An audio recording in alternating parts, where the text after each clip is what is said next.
Good morning. Information morning. Second class में ले रहा हूँ। Yes sir. रमनी सर की थर्ड क्लास रहेगी, है ना। चलिए भाई स्टार्ट करते हैं। तो थर्मोडायनेमिक्स में पहले तो मैंने जितना जहां तक पढ़ा दिया है उसमें अगर आप में से किसी को कुछ भी डाउट है तो वो बताओ।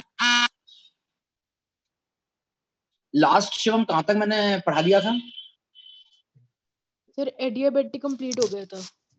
एडियाबेटिक पूरा ही हो गया था और एक क्वेश्चन नंबर 44 दे दिया था करने के लिए आपको। यस सर, और एनवस्ती दी थी पूरी। और एनावस्थी दी थी। हाँ, मतलब पूरी एनावस्थी है, सही बात है, पूरी एनावस्थी है, मतलब टोटल 62 क्वेश्चंस हैं। अच्छा, अटेम्प्ट कर लिए है ना? यस करें स्टार्ट करें। Yes sir. Yes sir. Yes तो निकाल लीजिए आप लोग अवस्थी और बताइए 1 से लेके 10 तक कोई भी डाउट 1 से 5 तक बताइए, 1 से 5 तक कोई भी डाउट, 1 to 5 एनी डाउट। हाँ जी, थोड़ा सा भी कुछ थ्योरी से रिलेटेड या कैसा भी कुछ भी डाउट है तो बताइए 1 से लेके 5 तक। ओके, हाँ जी 10 तक बताएंगे, 10 तक किसी को कोई भी डाउट हो तो। सर सेवन डाउट आ रहा था इसमें 7 7, हाँ जी 7th के अलावा और कोई? 10th 7th एंड 10th और कोई? चलिए 7 देखते हैं पहले तो। देखिए mechanical work is specially important in system that contains. इसमें मैकेनिकल वर्क की बात कर रहा है आपसे, ठीक है। मैकेनिकल वर्क का मतलब बेसिकली वही है जो हम लोग मैकेनिक्स में पढ़ते हैं, ठीक। कौन सा? Force into displacement. अब आपके पास में यहाँ डिस्प्लेसमेंट वाली जब बात है, आपके पास में एक सिस्टम है और उसमें डिस्प्लेसमेंट हो रहा है, तो मतलब कहने का मतलब ये कि वॉल्यूम में जो कम और ज्यादा वाली चीज है, तो वॉल्यूम में कम और ज्यादा वाली चीज क्या कभी सॉलिड में होगी? मतलब सिग्निफिकेंट। उसने लिखा स्पेशली इंपॉर्टेंट, ऐसा नहीं कह रहा कि बिल्कुल नहीं होगा, स्पेशली इंपॉर्टेंट वर्ड उसने यूज किया है। तो जो वॉल्यूम में जो चेंज है वो सबसे ज्यादा सिग्निफिकेंट कहाँ हो, बताइए, बोलो बोलो। वॉल्यूम में चेंज, टेम्परेचर वगैरह बढ़ाने पे घटाने पे मतलब वॉल्यूम में सबसे ज्यादा सिग्निफिकेंट चेंज किस के लिए होता है? सॉलिड में, लिक्विड में, गैस में? यस तो वही कह रहा है कि mechanical work is specially important in system that contains gas. तो बताइए कौन से सिस्टम में गैस लिखा हुआ है इसमें? ए ऑप्शन में लिखा हुआ है, वही हमारा आंसर हो जाएगा। समझ रहे हो भाई, जिसका भी 7th डाउट था? Yes sir. सर हाँ जी, अगर हमें एक ऑप्शन गैस और गैस वाली दी होती हाँ तो वो ज्यादा बेटर होती ना। टिक तो दोनों होती पर वो ज्यादा बेटर होती। मोस्ट वर्ड लिखा है ना, मोस्ट, तो सही कह रहे हो आप। जो गैस गैस वाला होता है वो ज्यादा बेटर होता है, बट अगर मान लो मोर देन वन वाला होता तो गैस लिक्विड वाला भी हो जाता और गैस गैस दोनों हो जाता। ठीक है सर। चलिए भाई नेक्स्ट, इसके बाद में आते हैं क्वेश्चन नंबर 10th में। देखिए 10th में क्या कह रहा है। A sample of liquid in a thermally insulated container. Thermally insulated container, उस कंटेनर को ये कह रहा है कैलोरीमीटर। पहले तो मुझे बताओ कैलोरीमीटर का आप यूज जानते हो क्या इस चैप्टर में? कैलोरीमीटर को किस लिए यूज किया जाता है, कौन बताएगा? हीट इनफ्लो आउटफ्लो ना हो पाए। हीट इनफ्लो आउटफ्लो इक्वल हो जाते हैं। कैलोरीमीटर डिफरेंट के लिए होते हैं। एक मिनट कोई कौन ध्रुव बोल रहा था, कौन बोल रहा था, बोलो फिर से। सर बॉम्ब कैलोरीमीटर सर शायद डेल्टा यू के लिए होता है और कॉफी कप शायद डेल्टा एच के लिए होता है। वो तो ठीक है, मतलब उसका थोड़ा सा यूज बताओ मुझे। वो जो आप चीज बोल रहे हो वो एकदम सही बोल रहे हो, बिल्कुल परफेक्ट बोला है आपने। सर उसमें से कोई भी हीट नहीं निकल सकती कैलोरीमीटर में, और मतलब एक टाइप का आइसोलेटेड सिस्टम होता है। देखो यूज, देखो आप उसका मेन यूज समझो, मैं जो पूछना चाह रहा हूँ वो ना आप नहीं बता रहे हो। बॉम्ब कैलोरीमीटर का जो यूज होता है वो होता है कि आपके पास में कोई रिएक्शन है जी, A+B गिव्स C+D, ठीक है। और मान लेते हैं रिएक्शन आपकी एक्सोथर्मिक है, मतलब हीट निकल रही है इसमें से। हमने देखा कि ये एक्सोथर्मिक टाइप की रिएक्शन है, हीट निकल रही है। तो कितनी हीट निकल रही है, मतलब बेसिकली जो डेल्टा एच की वैल्यू है, हीट निकल तो रही है, कितनी निकल रही है? 50, 60, 70, कितनी निकल रही है? वो वैल्यू कैलकुलेट करने के लिए बॉम्ब कैलोरीमीटर का यूज किया जाता है। समझना कैसे यूज किया जाता है। जो आपका बॉम्ब कैलोरीमीटर है, इसका कुछ सेटअप ऐसा होता है कि ऐसा समझ लो आप कि भाई यहाँ पर एक कंटेनर है, इसमें ये जो वॉल्स होती हैं, इसमें से हीट जो है वो सर ट्रांसफर आप कर, लिख रहे हो कहीं? हाँ मैं लिख रहा हूँ, शेयर नहीं। अच्छा एक मिनट, स्क्रीन शेयर करना तो भूल गया मैं, एक मिनट।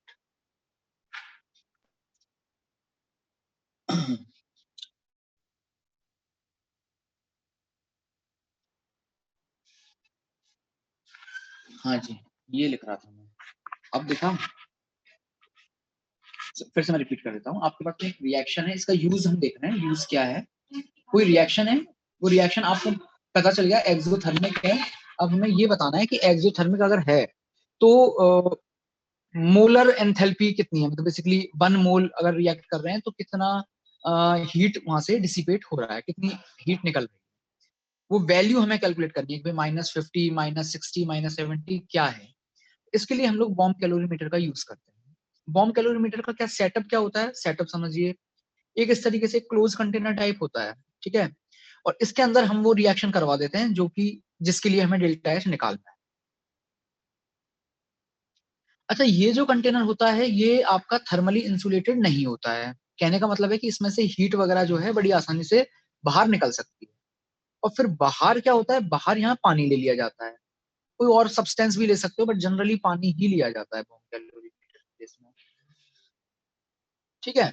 और इस पानी का जो पहले से टेम्परेचर है, रिएक्शन होने से पहले जो टेम्परेचर है वो हमें पता होता है, और रिएक्शन होने के बाद, अब अगर मान लीजिए रिएक्शन एक्सोथर्मिक है तो ऑब्वियसली हीट डिसिपेट करेगी, और वो जो निकलने वाली हीट है उसको कौन एब्जॉर्ब करेगा?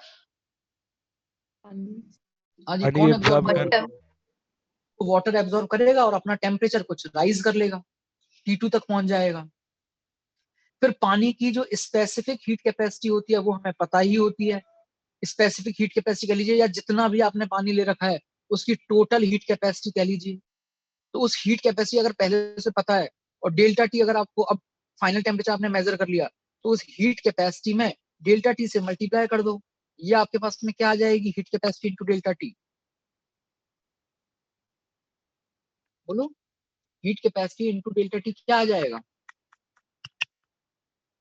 ये टोटल हीट आ जाएगी ना, जो कि तो डेल्टा एच आ जाएगा। ये टोटल हीट आ जाएगी जो पानी ने एब्जॉर्ब किया है। अब क्या ये हीट डेल्टा एच के बराबर होगी?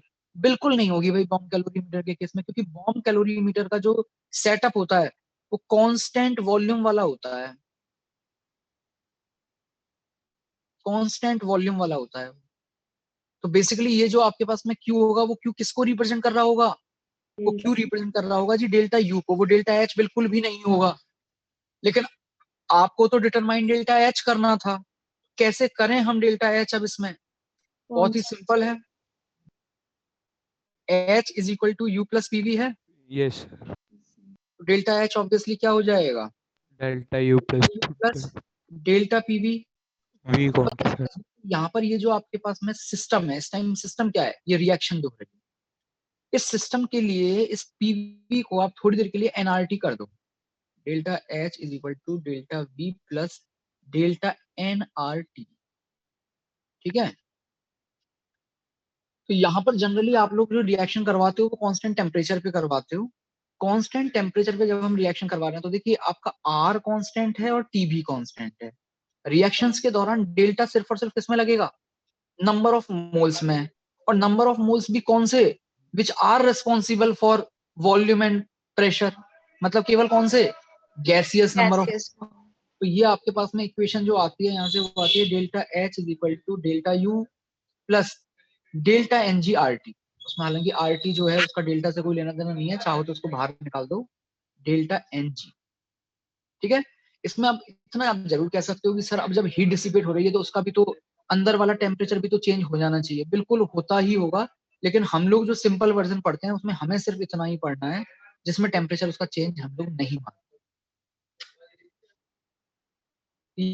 ये बताइए बॉम्ब कैलोरीमीटर का पूरा सेटअप आपको समझ में आ गया? बॉम्ब कैलोरीमीटर से हम लोग डायरेक्टली डेल्टा एच नहीं निकाल पाते हैं, डेल्टा यू निकाल पाते हैं, और फिर उसमें डेल्टा एनजीआरटी ऐड करके हम डेल्टा एच निकालते हैं। बताइए समझ में आया ये?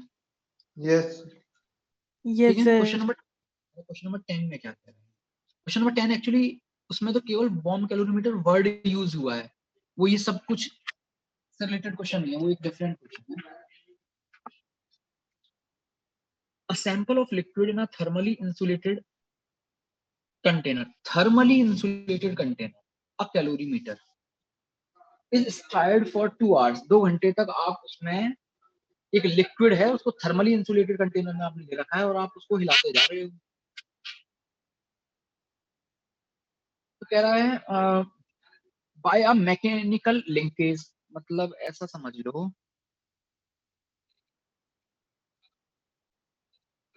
कुछ आपके पास में ऐसा कोई कंटेनर है, ठीक है, और इसके अंदर कोई लिक्विड है। अब इसमें कुछ आपने मैकेनिकल सेटअप किया हुआ है और फिर आप समहाउ उसमें इसको घुमाते जा रहे हो, स्टार करते जा रहे हो। 2 घंटे तक आपने बहुत मेहनत की, घुमाते जा रहे हो। हाँ, लिखा हुआ है कैसे घुमा रहे हैं। Mechanical linkage to a motor in the surrounding, motor आपके पास में सराउंडिंग में लगी हुई है, जिसकी वजह से हम इसको रोटेट कर रहे हैं, स्टार कर रहे हैं। फॉर दिस प्रोसेस, कह रहा है इस प्रोसेस के लिए आपके पास डब्ल्यू क्यू और डेल्टा यू के बारे में आपसे पूछना चाहते हैं। डब्ल्यू क्यू और डेल्टा यू, सबसे पहले तो हम ये बताते हैं इसमें कि क्या हमने इस सिस्टम को कोई हीट सप्लाई की है क्या। हाँ जी, क्यों हमने कुछ हीट इसको दी है क्या? No, sir. No sir heat transfer के लिए क्या मतलब कंडीशन क्या होती है? बेसिक सी कंडीशन कि हीट ट्रांसफर हो रही है उसके लिए Temperature difference. Should be a temperature difference between system and surrounding, but यहाँ ऐसा तो कुछ जिक्र है ही नहीं। कुछ अलग से हमने हीट नहीं किया, कुछ नहीं किया, इसका मतलब आपने हीट ना तो दी है ना वहां से निकली है। तो आपके पास में जो Q है वो तो हो गया भाई 0, ठीक है। अच्छा, अब सवाल आता है कि क्या इसकी एनर्जी में, इंटरनल एनर्जी में, डेल्टा यू उसने लिखा है, डेल्टा यू में कोई चेंज होगा या नहीं। अब हमारे दिमाग में क्या है ना, ये रहता है कि भाई डेल्टा यू तो सिर्फ और सिर्फ तब चेंज होता है जब टेम्परेचर चेंज होता है। बिल्कुल सही बात है, लेकिन वो चीज होती है गैसों के लिए। जो डेल्टा यू को मैंने आपको फंक्शन ऑफ टेम्परेचर बताया है, वो किसके लिए बताया है? गैसेस के लिए। लिक्विड्स के लिए ऐसा Yes. थोड़ी नहीं है, लिक्विड्स में तो और पैरामीटर्स होते होंगे। अब अगर वो मूवमेंट में आ गया है, पहले मूवमेंट में नहीं था, अब अगर मूवमेंट में आ गया है तो ऑब्वियसली उसके में कुछ ना कुछ तो इंटरनल एनर्जी आ ही गई है, और बढ़ी है या घटी है? बड़ी है, sir. बड़ी हो गई सर उसमें बस 2 घंटे तक आप उसको घुमा रहे हो तो अब उसमें जो रोटेशन जो एक होने लग गया है, एक एनर्जी नहीं आ गई उसमें लिक्विड में, तो वो आपके पास जो एनर्जी है वो ऑब्वियसली इंटरनल एनर्जी है, तो इंटरनल एनर्जी में इंक्रीमेंट हुआ है। तो डेल्टा यू बताइए, positive negative? Positive. Positive. Positive, ठीक है। अच्छा, अब ये बताओ आप, वैसे तो अगर आप फर्स्ट लॉ ऑफ थर्मोडायनेमिक्स लगा के बड़ी इजीली बता सकते हो कि डब्ल्यू भी पॉजिटिव ही हो जाएगा। बाकी अगर वैसे नहीं देखना है तो ये बताओ कि हम यहाँ इस पे वर्क कर रहे हैं या फिर ये हमारे ऊपर वर्क कर रहा है सिस्टम। हम कर रहे हैं। हम इसके ऊपर वर्क कर रहे हैं. अब वो वर्क हम इस बार थोड़ा अलग फॉर्म में कर रहे हैं। हमको अब तक वर्क का जो मतलब इस चैप्टर में हमारे दिमाग में जो बैठा दिया जाता है वो है कि एक्सपेंशन और कंप्रेशन, केवल हम उसी को ही वर्क समझने लग जाते हैं। तो गैसेस के लिए वो चीज सही है, बट ये भी तो वर्क ही हो रहा है एक तरीके से, है ना। तो आपके पास में, अच्छा, फर्स्ट लॉ ऑफ थर्मोडायनेमिक्स के हिसाब से लगा लो, डब्ल्यू तो भाई है, अगर डेल्टा यू ग्रेटर देन 0 तो ऑब्वियसली डब्ल्यू भी ग्रेटर देन 0 होगा। या तो ऐसे देख लो फर्स्ट लॉ से, या फिर ऐसे देख सकते हो कि हम कर रहे हैं वर्क, तो ऑब्वियसली फिर पॉजिटिव होना है। ऐसा बताइए कौन सा ऑप्शन आपका मैच करता डी है? ऑप्शन. डी रहेगा आपका, डी ऑप्शन आ जाएगा, last option. Yes sir yes. Sir. चलिए नेक्स्ट। हाँ जी, 15 तक बताइए, 15 तक किसी को कोई भी डाउट है टिल 15, एनी डाउट? सर 15. 15,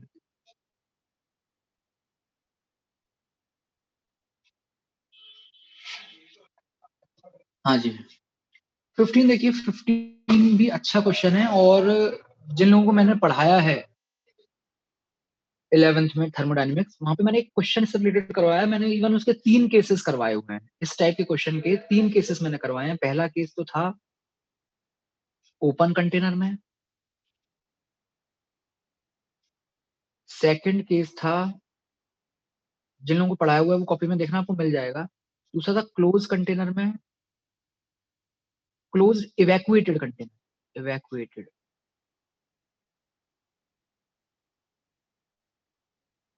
और थर्ड केस था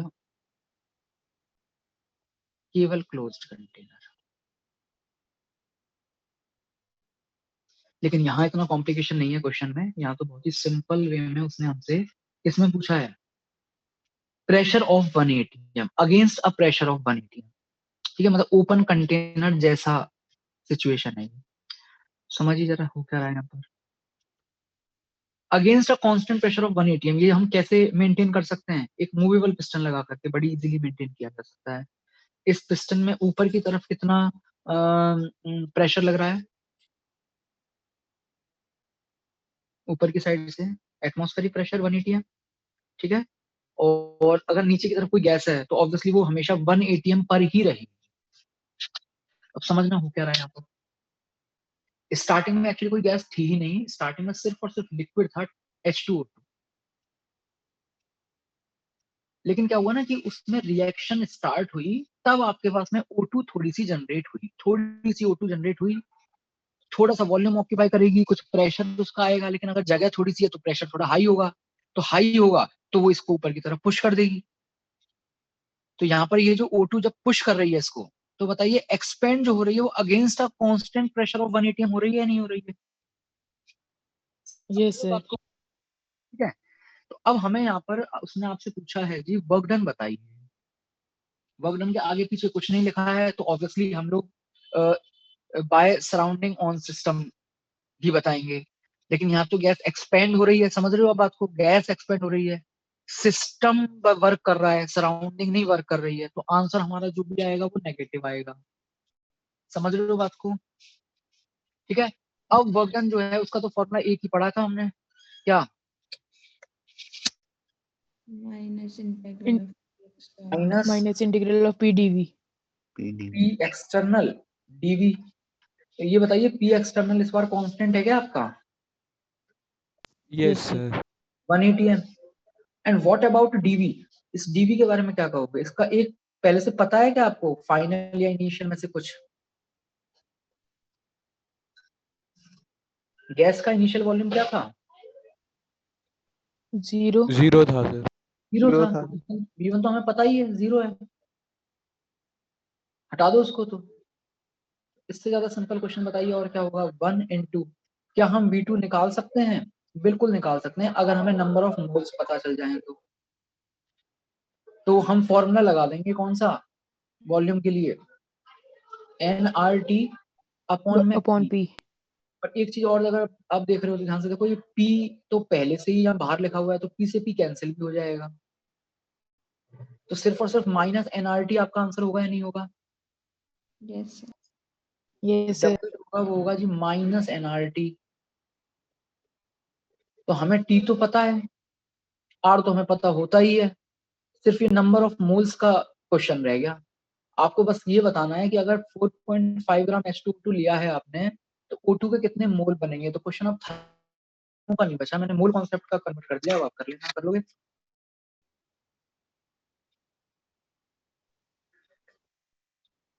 बोलिए भाई, जिसका भी डाउट था हो जाएगा। सर 1 मिनट रुकना जरा, बस 1 मिनट।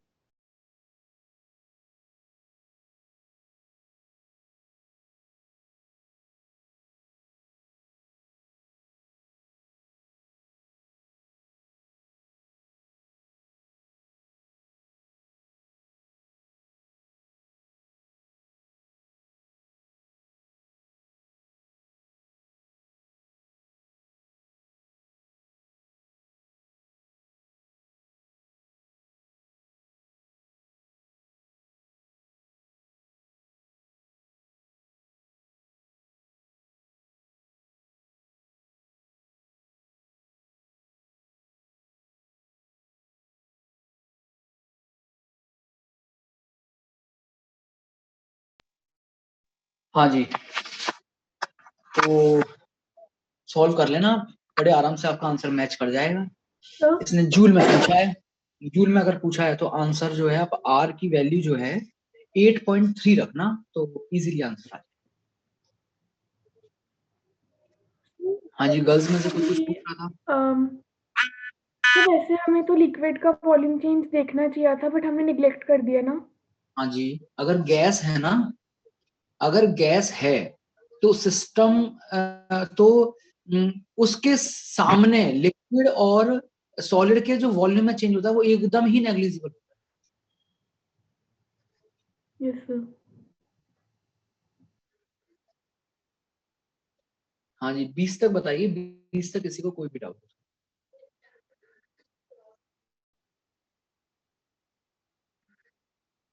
हम्म, 20 तक कोई भी कंफ्यूजन है, छोटा बड़ा बताओ।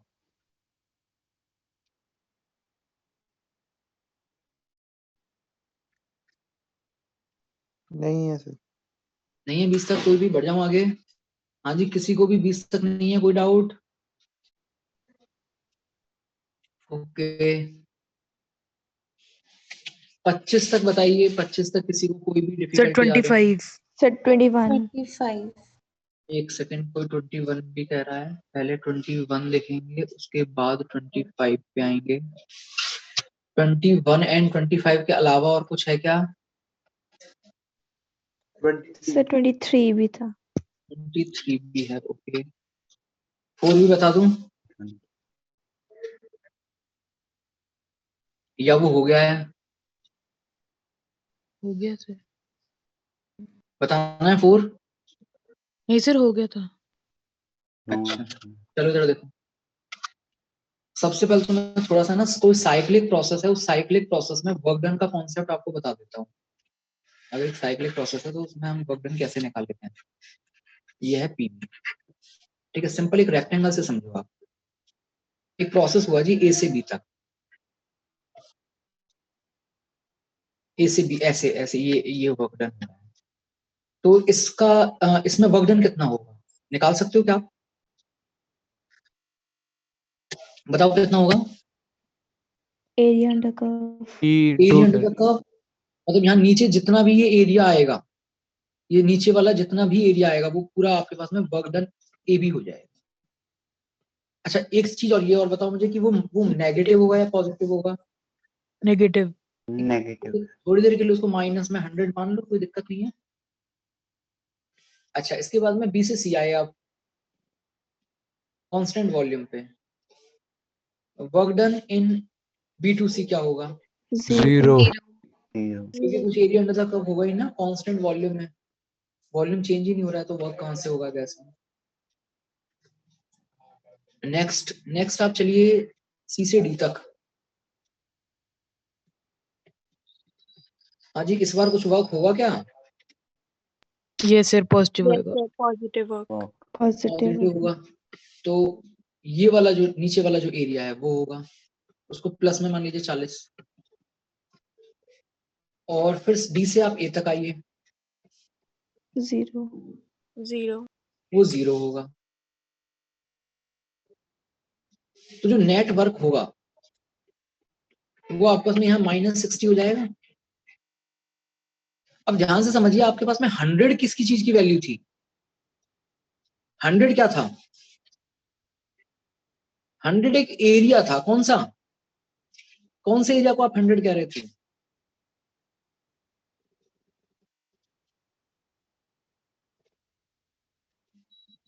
बताओ भाई, ये पूरा वाला एरिया 100 था या नहीं था? बोलिए। Yes sir. अच्छा फिर ये 40 जो है ये किस चीज की वैल्यू है? ध्यान से देख के बताइए, ये वाला इतना एरिया, ये 40 है नहीं?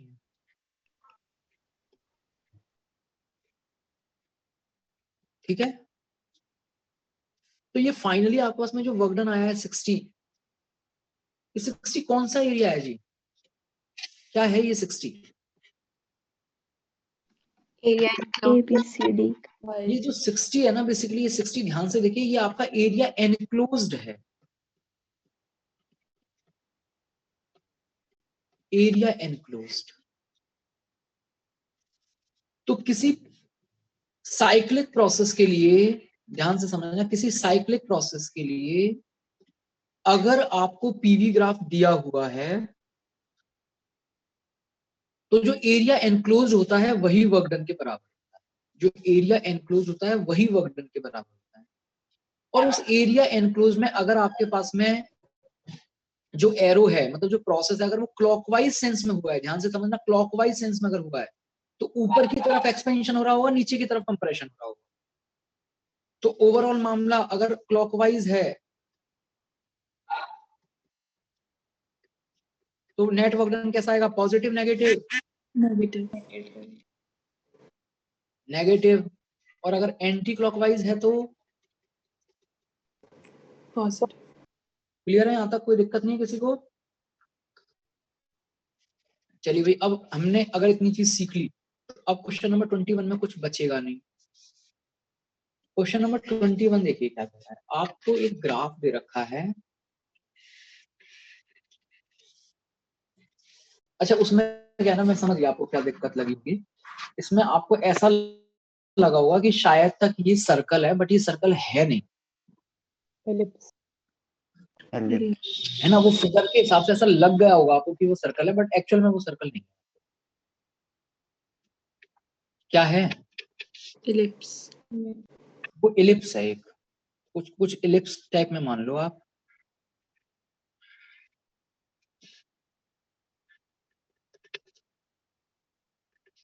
ठीक है, और इलिप्स का तो फिर आप एरिया जानते ही हो।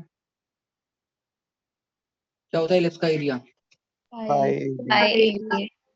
यहाँ पर पाई इंटू ए क्या हो जाएगा?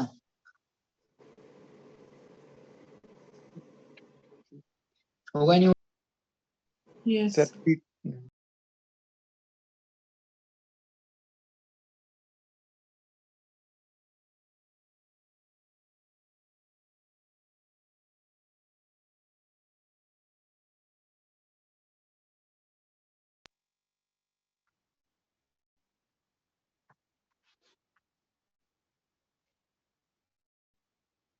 आवाज आ रही है सबको मेरी?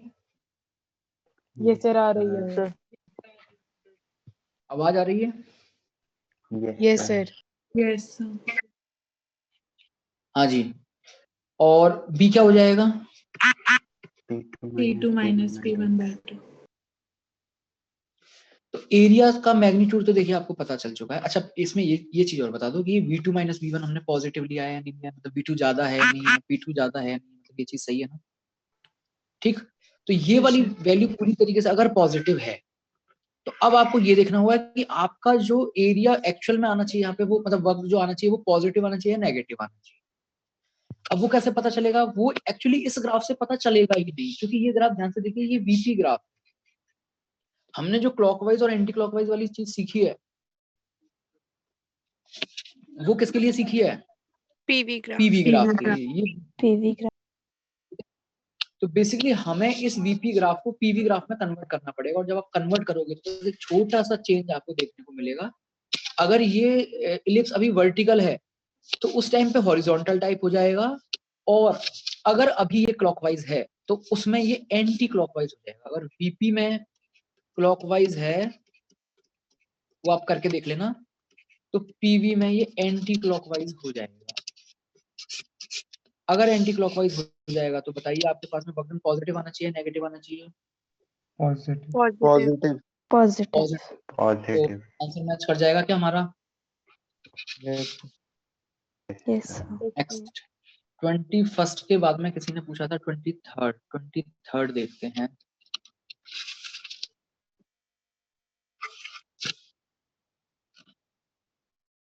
An ideal gas is at pressure P and temperature T in a box, which is kept in vacuum within a large container. एक मिनट, एक बॉक्स में आइडियल गैस है और वो फिर बड़े कंटेनर में। The wall of the box is punctured. What happens when gas occupies entire container? अरे ये तो वो वाला केस हो गया भाई, कुछ बोलते थे इसके लिए, टर्म होता था Free expansion. हाँ फ्री हाँ एक्सपेंशन। जी, बिल्कुल बिल्कुल बिल्कुल, फ्री एक्सपेंशन ये है आपके पास में। और यहाँ एकदम वैक्यूम क्रिएट किया हुआ है, कुछ भी नहीं है, वैक्यूम है बिल्कुल, लिखा है उसमें वैक्यूम है, ठीक है। और इसको पंचर्ड कर दिया है, पंचर्ड कर दिया तो ऑब्वियसली गैस तो फिर पूरा वॉल्यूम ऑक्यूपाई करेगी, लेकिन क्या यहाँ पर ये गैस कोई भी वर्क करेगी? No sir. मैंने वर्क No, का कुछ sir. सिग्निफिकेंस समझाया था, External वर्क का forces. मतलब सिर्फ और सिर्फ कब होता है? सर जब पी एक्सटर्नल हो। जब कोई अपोजिंग फोर्स हो, जब कोई भी एक्सटर्नल जब कुछ हो, है ना, जब है ही नहीं तो वो तो फिर उसको फ्री एक्सपेंशन हम बोलते हैं, फ्री एक्सपेंशन हम बोलते हैं इसको। हाँ जी, फ्री एक्सपेंशन के केस में, फ्री एक्सपेंशन के केस में ये बताइए, क्या फ्री एक्सपेंशन के केस में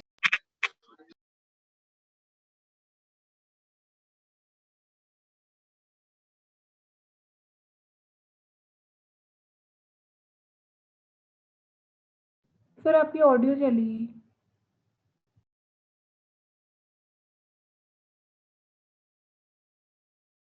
ना बोल सकते?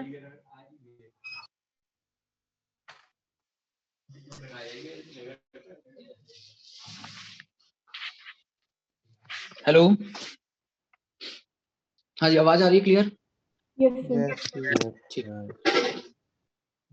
तो आपके पास यहाँ पर ये जो एक्सपेंशन होता है इसको हम बोलते हैं फ्री एक्सपेंशन, और इस फ्री एक्सपेंशन में क्या गैस ने कुछ वर्क किया होगा क्या? No sir. No sir. क्या हम कुछ हीट दे रहे हैं क्या उसको, या कुछ हीट रिलीज होगी क्या? देखिए, हीट देना या हीट का रिलीज होना है ना तब होता अगर आपके पास में मॉलिक्यूल्स के बीच में कुछ इंटरेक्शन होता तो, और वो इंटरेक्शन आपके पास में वीक पड़ जाता अगर दूर दूर जाते, बट आइडियल गैस में तो ऐसा कुछ होता ही नहीं है ना, ठीक है। तो हीट नहीं दी जाएगी, और जब दोनों ही चीजें जीरो हैं तो बताइए डेल्टा यू भी जीरो होगा या नहीं होगा, मतलब इसमें टेम्परेचर वगैरह में कोई फर्क नहीं पड़ता फ्री एक्सपेंशन के दौरान, ठीक है। अब इसमें आपसे पूछ रहा है कि टेम्परेचर के बारे में बताइए, भाई टेम्परेचर के बारे में क्या कहना है, क्या आंसर हो जाएगा टेम्परेचर के लिए? कांस्टेंट Same रहेगा. Constant. सर इसमें वो कोलिजन्स नहीं कंसीडर करने होते जो आइडियल गैस के मॉलिक्यूल्स में होते? कर लो बिल्कुल, उससे क्या फर्क पड़ जाएगा, बिल्कुल कीजिए आप कंसीडर, क्यों सर नहीं नहीं, कर? वो आइडियल गैस थ्योरी में वो काइनेटिक थ्योरी ऑफ गैसेस में वो नहीं बताया था कि वो वर्क डन होता है उनकी कोलिजन्स की वजह से? प्रेशर होता था यार कोलिजन्स की वजह से, वर्क डन कोलिजन की वजह से, मतलब ओ हाँ ठीक है सर, वो गलत, सॉरी सर। 25th पे आते हैं। हाँ ये अच्छा है, ये है ना, ये फ्रिजी अगर ये काम कर देता तो फिर तो एसी का मतलब इन्वेंशन ही नहीं होता, इसको समझना जरा ध्यान से। क्वेश्चन तो पढ़ ही लिया होगा आपने। 25th कह रहा है कि भाई फ्रिज का दरवाजा हमने खुला छोड़ दिया है तो कमरा ठंडा करना चाह रहे हैं हम। इस शिवम ऐसे ही करता था बचपन में, गेट खोल के खड़ा हो जाता था, अब कमरा ठंडा हो जाएगा थोड़ी देर में। तो ये आपका रेफ्रिजरेटर है, और इसमें आपसे कह रहा है कि भाई गेट हमने खोल दिया है तो अब रूम पे क्या फर्क पड़ेगा, रूम का टेम्परेचर कम हो जाएगा ज्यादा हो जाएगा, है ना। पहले तो हमें यह समझना पड़ेगा कि रेफ्रिजरेटर जो है वो काम क्या करता है। रेफ्रिजरेटर का क्या काम होता है? रेफ्रिजरेटर का काम ये होता है कि इसके अंदर जो भी हीट है, मतलब अंदर बताओ ठंडा करता है या नहीं करता है वो? करता है. बाहर इसका फेंक मतलब देता उसके सर। अंदर Yes, की जो sir. हीट है, उसके अंदर की जो भी हीट है उसको वो बाहर निकालता है। Yes sir. रेफ्रिजरेटर क्या काम करता है कि उसके अंदर की जो भी हीट है, ये रेफ्रिजरेटर तो हो गया हमारा सिस्टम, ये अपने अंदर की हीट को बाहर निकालता है, ठीक। अच्छा, अब एक बात बताओ, क्या ये काम ये अपने आप कर लेता है? पावर सप्लाई करनी। हाँ, हमें पावर देनी पड़ती है ना भाई, हमें वर्क करना पड़ता है इसके ऊपर, किसके फॉर्म में? इलेक्ट्रिकल वर्क करना पड़ता है, हमें पावर देनी पड़ती है, इलेक्ट्रिसिटी देनी पड़ती है, मतलब बेसिकली हम इस पे वर्क करते हैं, इलेक्ट्रिक वर्क, तब जाकर के ये रेफ्रिजरेटर इस लायक हो पाता है कि अपने अंदर की हीट जो है उसको अंदर से बाहर की तरफ निकाल पाता है। ठीक है, अब आप सिंपल एनर्जी कंजर्वेशन लगाइए। आपने जो इसको हीट दी है W, एक तो ये भी एनर्जी मतलब वर्क भी क्या है, फॉर्म ऑफ एनर्जी ही है, तो ये वाली, और एक ये हीट। तो बेसिकली जब ये बाहर जो यहाँ निकलती है वो सिर्फ और सिर्फ ये क्यू अकेला नहीं निकलेगा, ये तो है ये अंदर वाली हीट जो बाहर निकलेगी, साथ के साथ जो हमने वर्क किया है इसके ऊपर उसको भी तो कहीं यूज होना है। तो यहाँ जो टोटल हीट निकलती है वो हीट आपके पास में Q प्लस W के बराबर होती है, जो टोटल हीट निकलती है। मतलब ऐसा समझिए कि रेफ्रिजरेटर ये जो काम कर पाता है, इसको अगर हीट निकालनी है तो उसके लिए आपको वर्क करना पड़ेगा इसके ऊपर, और फाइनली वो वर्क भी हीट के फॉर्म में बाहर निकलता है। ठीक है, कभी आपसे रेफ्रिजरेटर की एफिशिएंसी पूछ ली जाए, एफिशिएंसी ऑफ रेफ्रिजरेटर, ये चीज फिजिक्स में होती है, हम लोग केमिस्ट्री में नहीं पढ़ते। हाँ जी, थर्मोडायनेमिक्स पढ़ी है आपने फिजिक्स में? उसमें आपने Yes, sir. कार्नोट इंजन की एफिशिएंसी, रेफ्रिजरेटर की एफिशिएंसी, ये सब चीजें पढ़ी हैं क्या? ये सर कार्नोट की पड़ी थी। तो बताइए रेफ्रिजरेटर की एफिशिएंसी कैसे निकालते थे फिर वहां पे? हमारी तरफ से इनपुट क्या रहा? W, और उस W के दम पे वो क्या कर पाया, मतलब बेसिकली उसका आउटपुट क्या रहा? मतलब अंदर वाली तो केवल Q ही उसमें से बाहर निकली है ना, तो Q बाय W इंटू 100, इस तरीके से हम एफिशिएंसी निकालते हैं। लेकिन ओवरऑल जो हीट डिसिपेट होती है वो Q प्लस W के बराबर होती है। तो अब ये बताइए कि अगर हम दरवाजा खुला छोड़ेंगे तो रूम, ये Q प्लस W कहाँ आ रहा है? रूम के अंदर ही तो आ रहा है। तो बताइए ओवरऑल रूम आपका ठंडा होगा या गर्म होगा? गरम होएगा। गर्म होगा सर। मतलब थोड़ा सा पोर्शन तो ठंडा करेगा वो, और वो थोड़ा सा पोर्शन जितना उसने ठंडा किया है ना, उसके बराबर प्लस जो हम उसको ठंडा करवाने में जो हमने इलेक्ट्रिसिटी दी थी वो भी हीट के फॉर्म में, फाइनली वो कमरे को ही गर्म भी कर रहा होगा।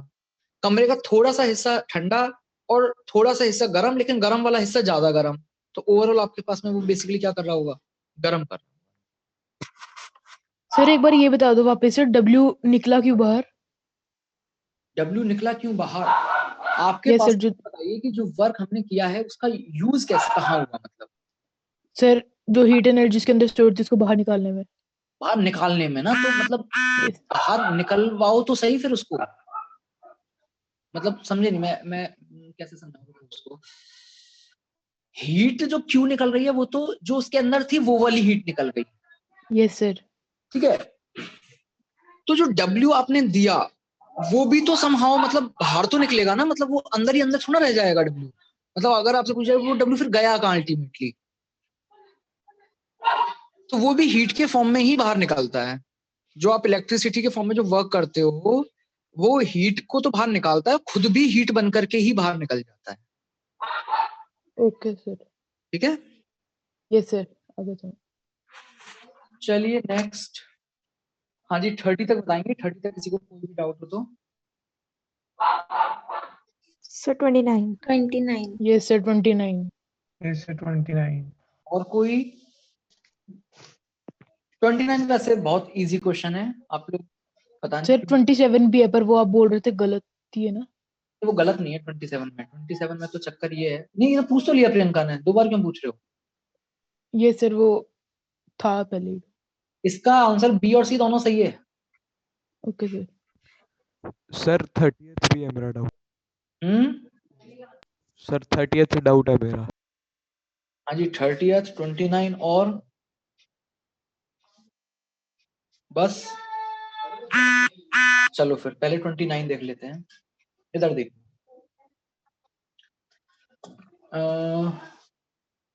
9th 10th में ये चीज तो आपने बचपन में पढ़ी होगी कि भाई जब हम, जैसे पानी लिया आपने, है ना, पानी को आप गर्म करते जा रहे हो, हीट देते जा रहे हो, टाइम भी निकलता जा रहा है और पानी का टेम्परेचर भी बढ़ता जा रहा है ना।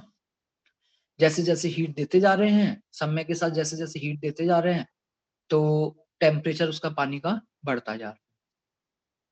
लेकिन उसके बाद में जब टेम्परेचर बढ़ते बढ़ते बढ़ते बढ़ते 100 डिग्री सेंटीग्रेड पे पहुंचता है तो क्या होता है? कांस्टेंट हो जाता है। समय तो बढ़ता है, सर लेटेंट हीट। समय तो बढ़ता है, लेकिन क्या टेम्परेचर बढ़ता है? No sir.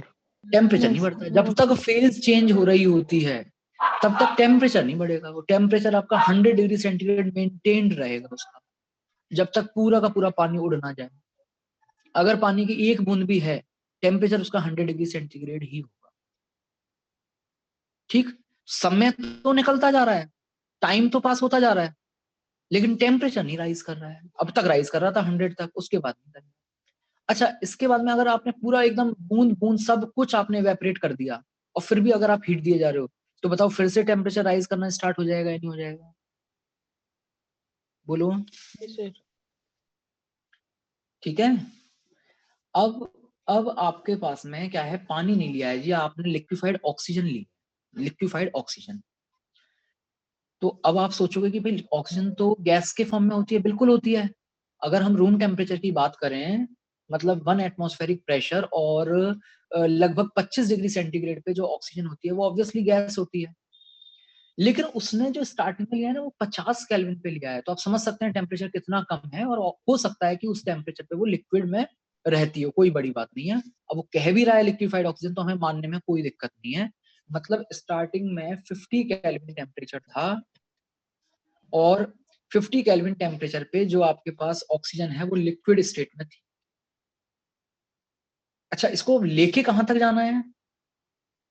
300 केल्विन तक। 300 केल्विन का मतलब क्या हो गया? लगभग हमारा रूम टेम्परेचर आ गया या नहीं आ गया ये? बोलो। Yes, sir. और तो इतना तो पता है ना आपको कि अगर 300 केल्विन पे आपको 1 एटीएम पे ही रखना है, तो फिर तो वो ऑब्वियसली गैस में हो चुकी होगी, ऑक्सीजन लिक्विड में नहीं रहेगी। तो Yes, क्या sir. यहाँ से आप ये नहीं प्रेडिक्ट कर सकते हो कि ऑक्सीजन का जो बॉइलिंग पॉइंट है, लिक्विड से गैस में वो जिस टेम्परेचर पे कन्वर्ट होती है, वो कहीं 50 केल्विन और 300 केल्विन के बीच में लाई करेगा? बोलिए। Yes sir. ये Yes, sir. तो बताओ फिर सी ऑप्शन मैच कर गया या नहीं कर गया? Yes, sir. Sir, ये linear ही होता है हमेशा। ये देखो हम नहीं कह सकते, बट मोस्ट सुटेबल ग्राफ जो है वो वही है। ऐसा कोई भी नहीं है जिसमें टाइम गुजरता जा रहा है और टेम्परेचर कांस्टेंट हो। ठीक है, तो इसलिए हमने सी ले ली। Okay, sir. वैसे ना लीनियर ही होता है, बिल्कुल बिल्कुल लीनियर ही होता है, कह सकते हैं। क्यों कह सकते हैं? ये फॉर्मूला चिल्ला चिल्ला के कह रहा है कि लीनियर है। बताओ कह रहा है या नहीं कह रहा है? Yes, sir, कह रही है। सर वैसे सर एक बार फिजिक्स में सर ने बताया था जो हमारी हीट कैपेसिटी होती है वो भी शायद टेम्परेचर डिपेंडेंट होती है, बिल्कुल पर हम होती है, लेते नहीं हैं। लेकिन हम लोग हाँ उसको कांस्टेंट, मतलब कांस्टेंट वाली ही लेते हैं। इवन आपकी जो सीपी सीवी वगैरह है ना, सब वो भी टेम्परेचर डिपेंडेंट हो सकते हैं। चलिए आगे बढ़े, क्वेश्चन नंबर 30 पे आते हैं। 30 वैसे काफी इजी है।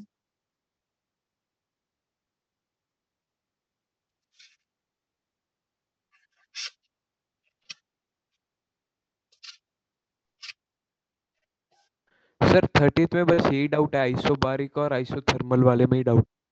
कैसे देखेंगे? यस सर, वो कल जब हम डिस्कशन कर रहे थे तो आपने कहा था कि वो जो आइसोथर्मल में होता है रिवर्सिबल में, उसमें जो प्रेशर होता है वो बारी बारी चेंज होता रहता है, इसलिए उसका ज्यादा वर्क डन होता है। तो मैं तो उस लॉजिक से कर रहा था। तो आइसोबारिक में तो यार वो मतलब आपके पास में पहले तो करवाओ एक मिनट, ऐसे नहीं। For an ideal gas magnitude of work done is in isothermal expansion process. Expansion करना तो इनिशियल स्टेट ले लीजिए भाई कुछ एक। ठीक है,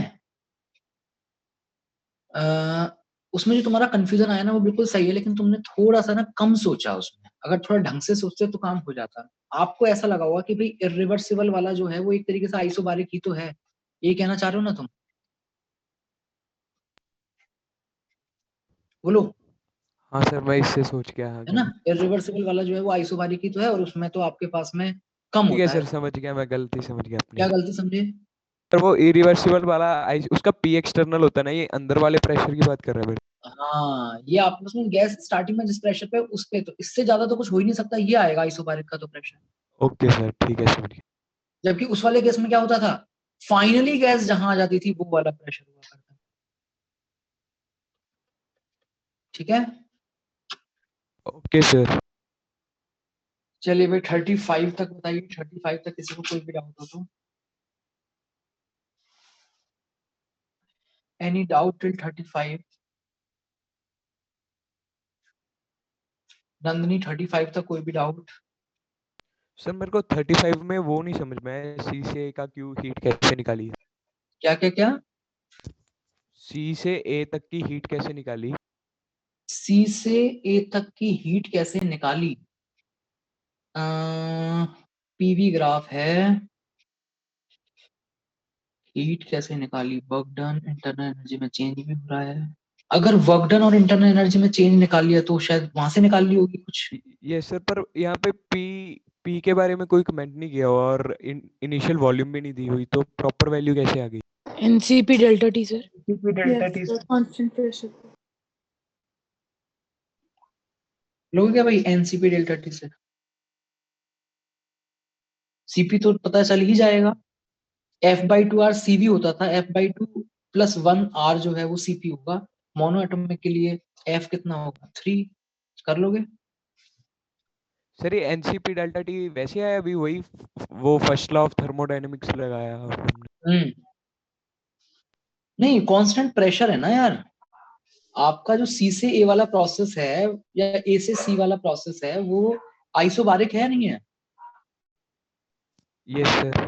तो आइसोबारिक प्रोसेस में जो हीट सप्लाई करते हैं वो तो एनसीपी डेल्टा टी ही होता है ना। यस सर, हाँ ठीक।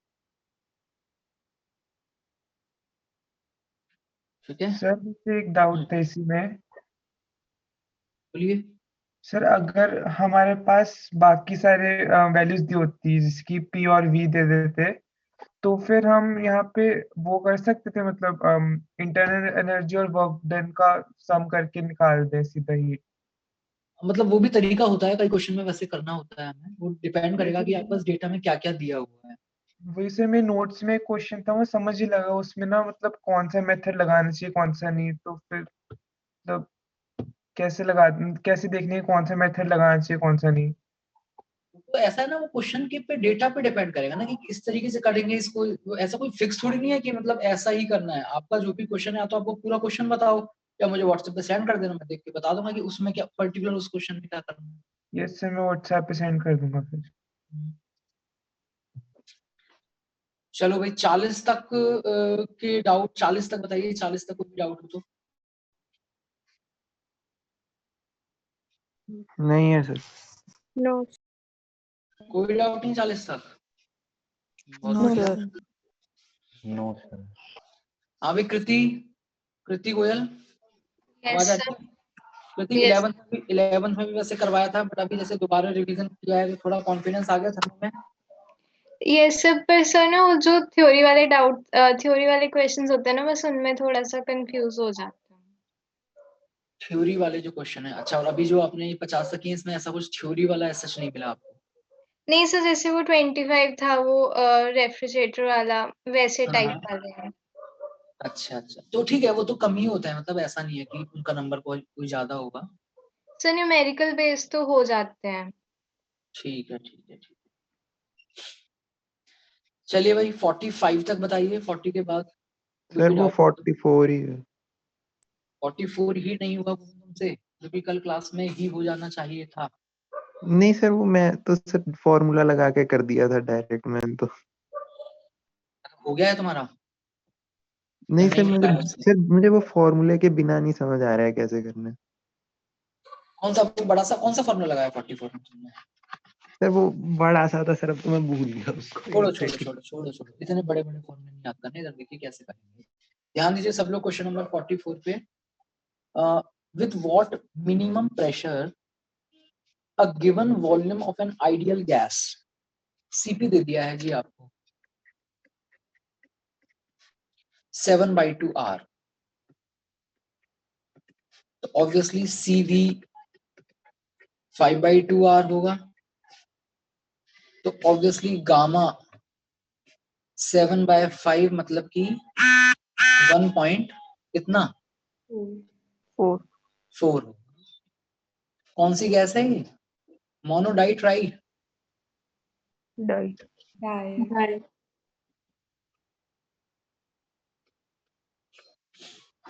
With what minimum pressure kilopascal में a given volume of an ideal gas originally at 400 kelvin 100 kilopascal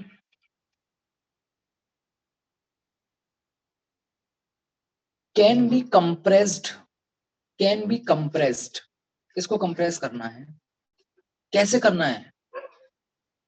adiabatic irreversible, ठीक है। In order to raise its temperature, पहले तो ये बताइए कि अगर आप एडियाबैटिकली कर रहे हो, कंप्रेस कर रहे हो तो W पॉजिटिव मतलब डेल्टा U भी पॉजिटिव, तो ऑब्वियसली टेम्परेचर राइज करेगा या नहीं करेगा? तो टेम्परेचर हमें इसका राइज करवाना है, तब तक इसको कंप्रेस करते जाना है जब तक इसका जो टेम्परेचर है वो 400 केल्विन से बढ़कर के कितना ना हो जाए, 600 केल्विन ना हो जाए। क्लियर? और कह रहा है कि ये काम करवाने के लिए आपको मिनिमम प्रेशर क्या रखना होगा। तो एक्चुअली वो जो मिनिमम प्रेशर आपको रखना होगा इसको कंप्रेस करने के लिए, एक मतलब ब्रिक का मास, एक तरीके से इसके ऊपर कुछ ब्रिक हम रख रहे हैं, जैसे हम लोग करते थे ना, ये एडियाबैटिक वॉल है, इसके ऊपर ये गैस है। अब यहाँ हमें एक ऐसी कोई ब्रिक रखनी है कि आपका ये वाला काम हो जाए। तो देखिए मैक्सिमम का तो कोई लिमिट नहीं होता, मैक्सिमम में तो आप रखते जाओ तो वो एक टाइम पे 600 भी आ जाएगा, हो सकता है उसके बाद और भी ज्यादा कंप्रेस हो जाए। तो मिनिमम पूछा है कि कम से कम कितना रखना पड़ेगा कि यहाँ पे आके रुक जाएगा, 600 केल्विन पे रुक जाए। क्लियर है? तो बेसिकली जो प्रेशर इसने पूछा है, क्या वही आपका फाइनल प्रेशर भी हो जाएगा या नहीं हो जाएगा? बोलिए, क्या वही आपका एक्सटर्नल प्रेशर भी होगा या नहीं होगा? Yes sir. ठीक है, तो आपसे यहाँ पर एक्सटर्नल प्रेशर कह लीजिए या फिर फाइनल प्रेशर कह लीजिए या फिर उसी को आप P2 कह लीजिए, ये पूछा गया है। ठीक, अब मैं आपसे जो कह रहा था वो यही कह रहा था कि देखो वो इस तरीके के क्वेश्चन फ्रेम करके देगा आपको। यहाँ पर T1 दिया है, T2 दिया है, P1 दिया है और P2 पूछा है। तो अगर आप सिंपल उस एडियाबैटिक पे ध्यान दोगे तो तुरंत आपका ध्यान कहाँ जाएगा? वो लगा देते हैं भाई फॉर्मूला PT = समथिंग कांस्टेंट, क्या होता था वो, मुझे तो याद नहीं है क्या था फॉर्मूला। सर ये तो रिवर्सिबल के लिए होता है। हाँ, मतलब वही मैं कह रहा हूँ कि हम उसको लगा सकते हैं, गलती का चांस है। मैं ये नहीं कह रहा हूँ कि सही है। क्या था फॉर्मूला, क्या था?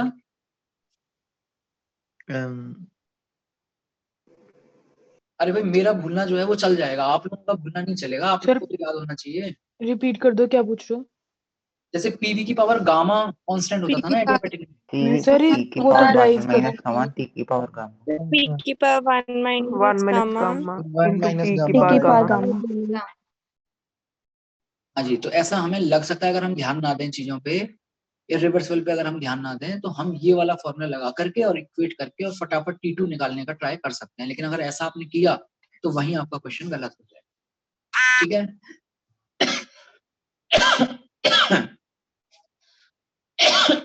सॉरी। तो फिर अब कैसे किया जाए? हाँ जी, क्या लॉजिक इसमें लगाए जाए?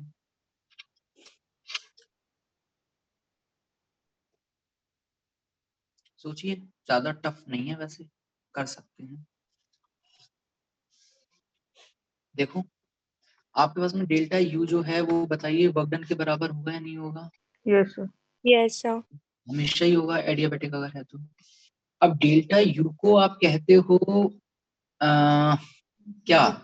NCV डेल्टा T, और वर्क डन इस केस में जो है आपका वो है -P एक्सटर्नल, जो कि हमें निकालना है, इनटू V2 minus V1 ध्यान देना चीजों पे। ये होगा जी NCV dt और ये माइनस में P एक्सटर्नल। अब क्या है ना, V नहीं पता हमें, हमें टी और पी वगैरह का है आइडिया यहाँ पर, तो आप बी को रिप्लेस कर दीजिए। क्या लिखोगे? NRT2 upon P2 minus NRT1 upon P1. हाँ भाई, कुछ उड़ता हुआ दिख रहा है क्या? एन N और और सीवी में R. आर भी छुपा हुआ है, सीवी में Yes, आर sir. भी छुपा हुआ है। एन आर उड़ा दीजिए, क्या बच जाएगा? हाँ जी, क्या बच जाएगा बोलिए? सीवी की वैल्यू क्या है ऊपर से देख के बताओ। 5/2R. 5/2R. तो आर तो खत्म, 5/2. 5/2 delta T. 5/2 into delta T. बताइए डेल्टा टी कितना है? 200. 200. हाँ जी, माइनस में पी P2 एक्सटर्नल, हो गया. यही तो P2 है, यही तो हमें निकालना है। Yes. ठीक है, Sir. एक मिनट। अच्छा ठीक है, ठीक है, ठीक है। तो यहाँ से तो ये कैंसिल ही हो जाएगा। इधर आ जाओ आप सीधे, जाएगा माइनस में एन आर तो खत्म, P2 से P2 कैंसिल हो चुका है, ये समझ में आ रहा है? P एक्सटर्नल P2 के बराबर ही है, कैंसिल हो गया। एन आर वैसे खत्म हो चुका है, तो क्या बचेगा सिर्फ और सिर्फ यहाँ पे? -600. minus 400. है ना, तो माइनस में ये आएगा 400। 600 नहीं आएगा, 400 क्यों आएगा? Sorry sir, Yes, 600. sir. 600 है. 600। ठीक है, फिर माइनस माइनस हो गया जी प्लस, यहाँ आएगा P2, नीचे आएगा P1 जो कि हमें ऑलरेडी पता है कितना है, 100 किलो पास्कल। ये अगर किलो पास्कल में लिख रहे हो तो अपने आप ही P2 आपका किलो पास्कल में आएगा, उसकी आपको टेंशन नहीं लेनी है। NR खत्म हो चुका है, T1 कितना है? 400. 400. कर लें इसको सॉल्व। ये देखो 200 से 2 गया, 100, 500 लिखा हुआ है यहाँ, तो 1100. ये माइनस में 600 भी इस तरफ ले आओ, 1100 1100 हो जाएगा सर. अपॉन 4 हो जाएगा. इज इक्वल टू, ये है P2 इंटू 4। तो यहाँ से P2 किलो पास्कल में कितना आ गया? 275 के 275. यूनिट क्या आएगी? Kilo pascal. Kilo pascal. बताओ समझ में आ रहा है नहीं आ रहा है? आगे ठीक है भाई गोविंद, फालतू के क्या फॉर्मूले के चक्कर में पढ़ना है ना, इतने फॉर्मूले कहाँ तक याद रखेंगे। चलिए और बता दीजिए 45 तक कोई भी डाउट हो तो। So, hmm so P external is not equal to P2 के लिए ये justified है?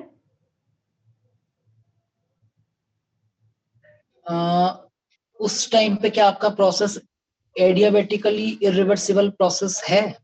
Yes sir. तो ऐसा हो ही नहीं सकता कि P2P एक्सटर्नल के बराबर ना हो, ठीक हो है ही नहीं सकता। ठीक है सर।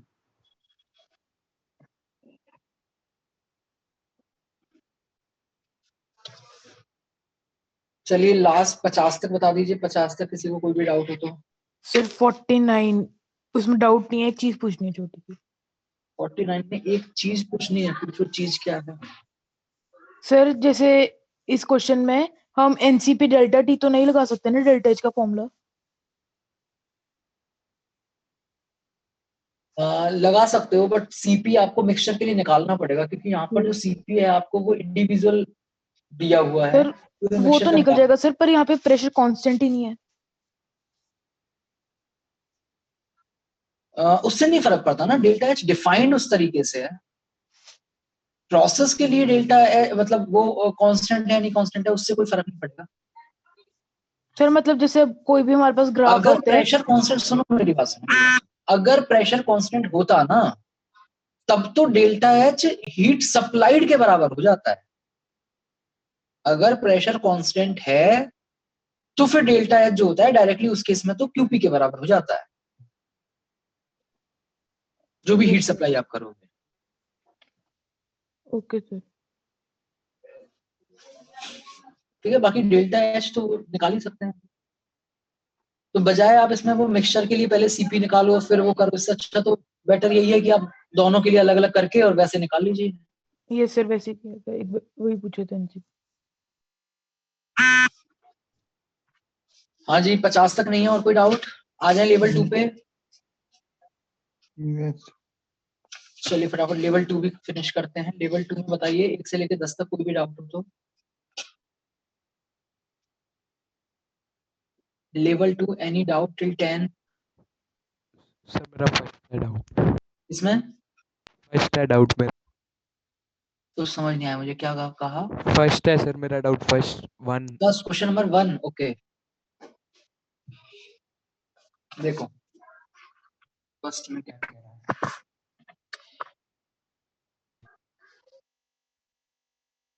सर हाँ चलो सर, कुछ नहीं, आप करो। नहीं, बोलो बोलो बोलो, क्या कह रहे थे? सर जैसे कि मेरे को ऐसे पूछना था, इसमें एल और एम की एस की वैल्यू याद करनी होती है मतलब? नहीं, याद नहीं करनी होती, बट पहली बात तो ये बताओ, एल और एस का तुम्हारा मतलब क्या है? क्यों सर, मैं तो उससे कर रहा था ना, अभी वो चेंज हो रहा है, उसका फेज भी चेंज हो रहा है और डेल्टा है टी भी। What do you mean by L and S? वो स्पेसिफिक हीट कैपेसिटी और वो फेज वाली लेटेंट हीट वाली। लेटेंट हीट वाली ना, ठीक है यार, मतलब वो पानी के लिए याद होती है। मतलब फिजिक्स में तो बहुत क्वेश्चन किए होंगे आपने उस तरीके, केमिस्ट्री में तो कम आते हैं उस टाइप के क्वेश्चन, बट फिजिक्स में तो बहुत होते हैं ना। तो पानी के लिए याद रख लो, बाकी चाहे भले ही मत रखो। Okay sir. हालांकि केमिस्ट्री में ऐसा है कि अगर आएगा कोई क्वेश्चन से रिलेटेड तो देता है, मतलब ऐसे कभी जरूरत नहीं पड़ती कि उसको वो याद होना चाहिए। बताओ फिर फर्स्ट क्या हो जाएगा? दोबारा ट्राई कर लूंगा सर मैं वैसे। तो फर्स्ट में वो यूज नहीं हुआ,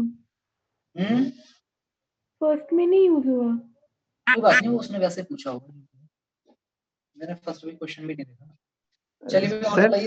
हाँ, सर 6th क्वेश्चन बिल्कुल 44 की तरह ही करना है ना फिर? 6th क्वेश्चन बिल्कुल 24 या 44? 44 की तरह ही करना है ना सर बिल्कुल? Calculate the work done by the system. By the system कह रहा है भाई, इसमें थोड़ा समझ जाना है ना। जो भी हमारे वर्क डन के फॉर्मूले होते हैं उसमें एक एक्स्ट्रा माइनस साइन और आएगा। In an irreversible adiabatic expansion of 2 mole of polyatomic gas from 300 Kelvin and pressure this to this, pressure दिए गए हैं दोनों, टेम्परेचर दे दिया है 1 और इरिवर्सिबल है। हाँ ठीक है, उसी तरीके से कर लेंगे।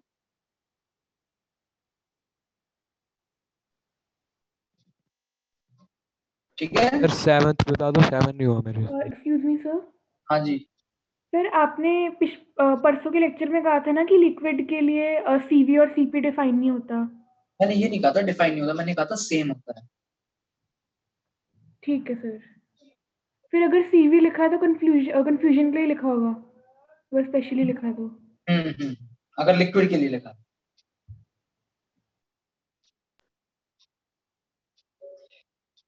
सर 7th बता दो, 7 नहीं हुआ, कैसे करना है? 7। तो गोविंद, तुम जो क्वेश्चन नंबर 6 पूछ रहे थे ना, उसमें बिल्कुल वैसे ही करना है जैसे वो भी किया था, बस उसमें लास्ट में एक माइनस के साइन का ध्यान रखना। ये सर समझ आ जाओ।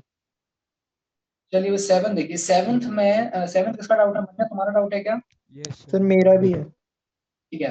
7 में मन्नत, जो बीसी एक लाइन जा रही है ना, इसकी मुझे 2 पॉइंट फॉर्म में इक्वेशन बता दीजिए। तो सर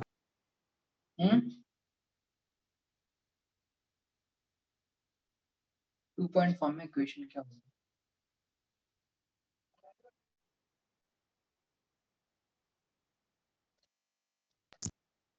-1/3 स्लोप आ जाएगी।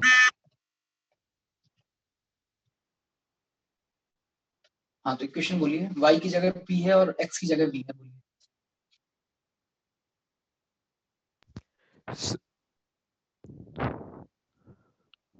जल्दी जल्दी। सर बता 3/-2 आ जाएगी उसकी, -1 आ जाएगी उसकी स्लोप, -3 स्लोप आ जाएगी, सॉरी। अरे स्लोप छोड़ो, पहले ये बताओ p माइनस क्या लिखूं? p -1 1 1 ले लो सर। 1 ले रहे हो? ठीक है 1 ले लो फिर। ये सर अपॉन x v -2 2 आ जाएगा। 4 -1 अपॉन 2 माइनस 1 1 माइनस 2 सर। ये भी है। पहले कितना आ गया ये?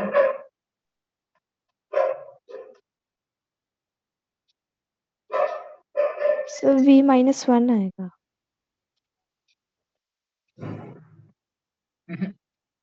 सही है वो तो, अगर यहाँ 1 लिखा है तो फिर यहाँ 4 लिखना पड़ेगा तब यहाँ 1 आएगा। एक मिनट। हाँ सही सर है, सही लिखा है। सही है। सही है। 2 ही आएगा सर। ये इक्वेशन आ रही है p इज इक्वल टू क्या आ रहा है, माइनस में 3b minus plus 6 plus 1 plus 7, एक बार क्रॉस चेक कर लेना सही लिखी है क्या। Yes sir. Yes sir. ठीक है। अब ऐसा है भाई कि आपके पास मैक्सिमम टेम्परेचर हमसे यहाँ पूछा गया है, मैक्सिमम टेम्परेचर। तो मैक्सिमम टेम्परेचर के लिए आप क्या कीजिए, पी की जगह पी को टेम्परेचर और वॉल्यूम के टर्म्स में लिखिए। क्या लिखोगे?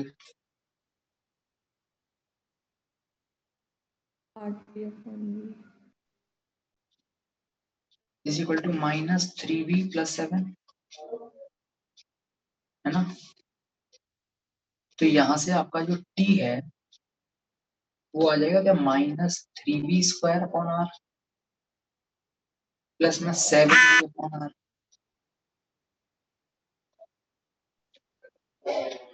ठीक है सर, वो डिफरेंशिएट कर देंगे। हो जाएगा मन्या, तुम्हारा डाउट था यस ये? सर हो जाएगा।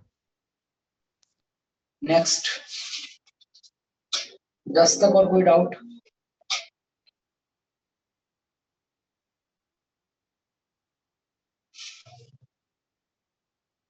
दस तक और कोई डाउट? हाँ जी 12 तक बता दीजिए, 12 तक कोई भी डाउट हो तो। सर 10 तक ही करें। अच्छा 10 तक ही दिए थे, ठीक है। ठीक है ना। ये आप एक तरीके से ये कह सकते हैं कि थर्मोडायनेमिक्स का 1/3 पोर्शन हमने पढ़ लिया है। एक दो क्लासेस में जो भी हमने पढ़ा था वो थर्मोडायनेमिक्स का 1/3 पोर्शन था। अगला जो 1/3 है उसमें हम लोग थर्मोकेमिस्ट्री की बात करेंगे, जिसमें जितनी भी रिएक्शंस के डेल्टा एच के जो क्वेश्चंस बनते हैं। और उसके बाद में जो अगला थर्ड पार्ट होगा वो उसमें हम लोग सेकंड और थर्ड लॉ की बात करेंगे, जिसमें हम लोग एस और जी इस पे बेस्ड जो क्वेश्चंस होते हैं थोड़ा उनको देखेंगे। तो अगला आपका जो भी अगले वीक में आपका जो भी टॉपिक हो, अगले वीक के टॉपिक्स क्या क्या है हमारे? Hydrogen and hydrogen environmental chemistry, hydrogen environmental chemistry और एल्केन्स सेपरेशन ऑफ एल्कीन्स। ठीक है। तो वो सब चीजें पढ़ने वाली हैं, वो आप अपने लेवल पे पढ़ते रहना। इधर थर्मोडायनेमिक्स में आपको क्लास में पढ़ा, ठीक है ना। अपने अगले वीक में भी थर्मो कंटिन्यूएशन में ही रहेगा अगला 1/3 पोर्शन, और कोशिश करेंगे अगर पूरा ही हो जाए तो अच्छी बात है, नहीं तो 1/3 पोर्शन तो कंप्लीट कर ही लेंगे नेक्स्ट थर्मोकेमिस्ट्री वाला। ठीक है, इसको यहीं तक रखते हैं। बाकी सर फिर एक सेंस, सर एक बार कॉफी कप कैलोरीमीटर भी समझा दोगे? उसमें ऐसा कुछ नहीं है, उसमें बस सिंपली बस इतना सा याद रखो कि वहां जो भी हीट आती है वो डायरेक्टली डेल्टा एच आता है बस, क्योंकि वो कांस्टेंट प्रेशर पे वर्क करता है। अच्छा बस इतने से काम है। हाँ सर एक आइसोमेरिज्म में डाउट था, बता। बोलिए। सर उसमें एक था कि बीच में साइक्लोप्रोपेन है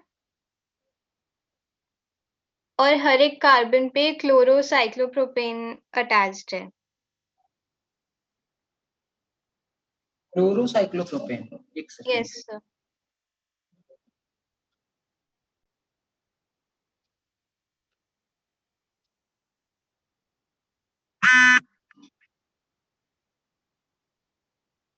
समथिंग लाइक दिस। उसमें अब Cl कहाँ लगाना है? अच्छा कहीं पे भी लगाते हैं। सर इसके ज्योमेट्रिकल आइसोमेरिज्म बताना है। अच्छा क्वेश्चन था, क्लास में करवाया हुआ है। Yes sir. इधर देखो, ध्यान से समझना, ज्योमेट्रिकल आइसोमर बताना है। ये वाली जो रिंग है, क्या ये रिंग केपेबल है ज्योमेट्रिकल आइसोमरिज्म शो करने के हिसाब से? Yes sir. ठीक है। ये वाली रिंग, यस सर। ये वाली सब है? Yes sir. सबसे पहले तो मुझे ये बताओ आप कि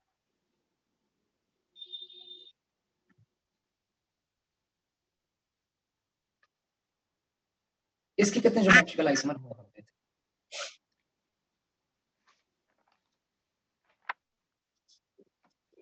इसके 2 होते थे। 2 होते थे। कैसे कैसे? जब तीनों Cl सेम साइड और एक दूसरी साइड। हाँ, 2 सेम साइड और एक अपोजिट साइड। ठीक यस है, सर। ठीक। तो यहाँ पर देखिए बीच वाली रिंग के हिसाब से सोचिए आप, बीच वाली रिंग पे हम 2 केस ले रहे हैं। बीच वाली रिंग के केस फर्स्ट, इसके साथ में ये जो 3 बॉन्ड दिख रहे हैं ना आपको, कौन कौन से? ये वाले 3 जो मैं अभी पिंक से दिखा रहा हूँ, ये वाले 3, ये तीनों सेम साइड हों।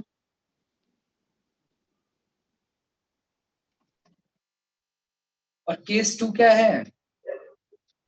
एक ऑपोजिट साइड। 1 eight opposite. क्या वो 1 कौन सा अपोजिट है वो मैटर करेगा क्या? No sir. नहीं करेगा।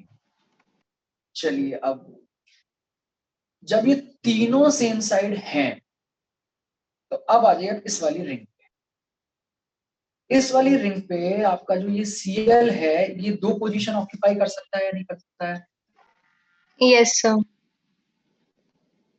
सेम रह सकता है, मतलब उसी प्लेन में रह सकता है। नीचे की तरफ जा सकता है। Yes sir. ऐसे इधर ये ऊपर की तरफ रह सकता है, नीचे की तरफ रह सकता है। Yes sir. ऐसे ये ऊपर की तरफ रह सकता है, नीचे की तरफ रह सकता है। Yes sir. ठीक है, अब रुको जरा, मुझे सोचने दो क्या वो 8 क्या होगा। रुको, तीनों है ऐसे, और अब इस पे Cl है आपके, तीनों Cl भी ऊपर की तरफ हो जाए या फिर तीनों Cl नीचे की तरफ हो जाए, ठीक है, या फिर 2 ऊपर और 1 नीचे, एक नीचे। हाँ जी, थोड़ा सा सोचिए, इस केस में आपके कितने ज्योमेट्रिकल आइसोमर बनेंगे इन तीनों की पोजीशंस को समझते हैं।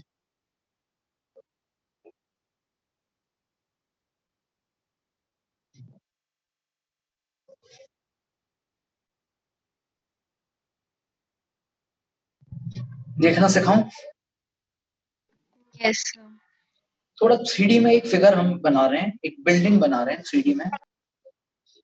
नीचे आपके पास में एक रिंग है, ये वाली बीच वाली, ये तो आपकी आ गई बेस, फर्स्ट फ्लोर, ये वाली बीच वाली जो है।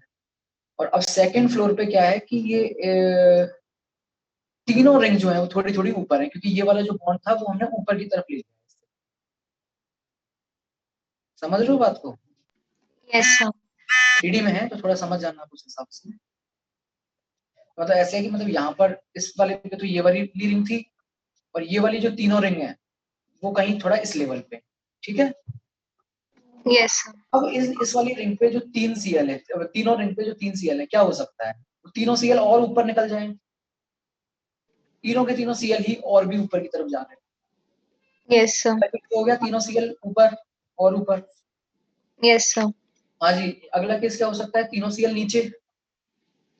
Yes sir. हाँ जी, और अगला केस क्या हो सकता है? कोई एक ऊपर हो और 2 नीचे। या फिर और क्या हो सकता है? या फिर 2 ऊपर हो हम्म, और 1 नीचे। क्या इसके अलावा और कुछ भी पॉसिबिलिटी है इसमें? चार जो बोले हमने उसके अलावा? नहीं। 4 हो गए क्या इस तरफ? Yes sir. अब इधर आ जाइए आप, 1 अपोजिट है, 2 सेम साइड है। तो अब इसमें ऐसा है कि भाई ये वाली जो रिंग है आपकी, ये तो ये मेन, ये वाली रिंग तो ये है, एक अपोजिट है नीचे आ गई, और 2 सेम साइड है, ये वो ऊपर आ गई। अब जरा बताइए क्या क्या पॉसिबिलिटीज हैं यहाँ पर?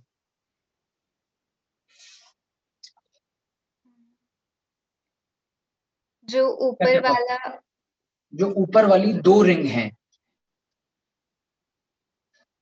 उसमें क्या हो जाए, या तो दोनों ऊपर हो जाए या दोनों नीचे हो जाए। हाँ, या फिर एक ऊपर और एक का नीचे। 3 आएंगे क्या भाई इसमें? Yes sir. लेकिन ये कंपाउंड वन साइड वाला भी कंप्लीट तो हुआ नहीं है, मल्टीप्लाई लगाओ अभी, तो इस वाली रिंग के लिए भी देखना पड़ेगा कुछ कुछ। इसमें एक नीचे और एक ऊपर। 6 हो जाएंगे क्या? Yes sir. आंसर 10 आ जाएगा क्या? Yes sir. क्या दिया हुआ था आंसर? सर 10 ही था। आगे समझ में? Yes sir. Thank you sir. ठीक है, एक्सक्यूज मी मैं सर। हाँ जी। सर जैसे हमारे पास सीवी और सीपी एवरेज डिफाइन होते हैं, प्योर सीवी के एवरेजेस डिफाइन होते हैं, हाँ तो जो हमारा एवरेज गामा होता है वो इन एवरेजेस का रेशियो होता है। हाँ जी। ठीक है सर, वो मैं दूसरे वाले तरीके से भी एक निकालने का तरीका देख लिया था ना, तो मुझे कंफ्यूजन थी कौन सा तरीका होगा। नहीं, वो दोनों ही एक्सेप्टेबल है उसमें। सर वो बेंजीन वाला बता दो, कार्बोकेटायन वाला। मैं आप ये कह रहे हो कि ये वाला जो हमारा कार्बोकेटायन है और एक ये वाला जो कार्बोकेटायन है, इन दोनों में से ज्यादा स्टेबल कौन सा है ना? यही Yes, तो sir. क्वेश्चन है। उसमें फिर मैं ये कह रहा हूँ कि ये वाला है बेंजाइल वाला। फिर तुम ये कह Yes, रहे हो sir. कि इसमें सर ये एरोमेटिसिटी इसकी चली जाएगी। Yes, sir. एरोमेटिसिटी क्या है ये बताओ पहले तुम। रेजोनेंस का ही तो एक फॉर्म है। Yes, sir. ठीक है, तो यहाँ हम लोग जो कार्बोकेटाइन की स्टेबिलिटी की बात करें ना, कार्बोकेटाइन इस प्लस पे फोकस कीजिए। प्लस आपके पास में 4 जगह जा रहा है या नहीं जा रहा है यहाँ पर? Yes, sir, जा रहा है। इसमें 2 ही जगह जा रहा है। Yes, sir. तो कार्बोकेटाइन वो सोचा था जब 4 जगह गया तो उसने जब भी जा रहा है अंदर तो एक बार रेजोनेंस उसकी एरोमेटिसिटी डिस्टर्ब करी थी। हाँ, एरोमेटिसिटी डिस्टर्ब करेगा बिल्कुल जब अंदर जाएगा। तो सर उसका कोई इफेक्ट नहीं पड़ेगा? नहीं, मतलब कार्बोकेटाइन की स्टेबिलिटी पे क्या फर्क पड़ेगा? कार्बोकेटाइन तो ज्यादा स्टेबल हो ही रहा है ना वो। हाँ जी, ओके सर, आ गया तुम। सर बट इधर वो वाली बात भी तो आ सकती है कि ये जो इस वाले कार्बन के ऊपर पॉजिटिव है वो बाकी 3 मैग्नीट्यूड ज्यादा होगा। पॉजिटिव भी देख लें पर हाफ से ज्यादा होगा।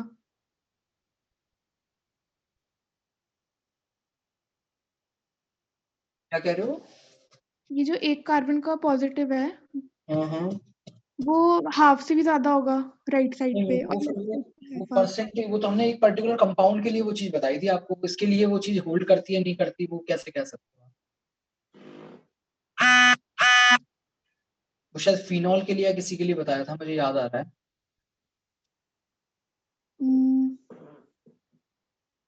है ना? ऑक्सीजन पे माइनस वाला केस था, यहाँ तो कार्बन पे ही है ना पॉजिटिव, तो उसमें ऑक्सीजन पे पॉजिटिव वाला केस होता था।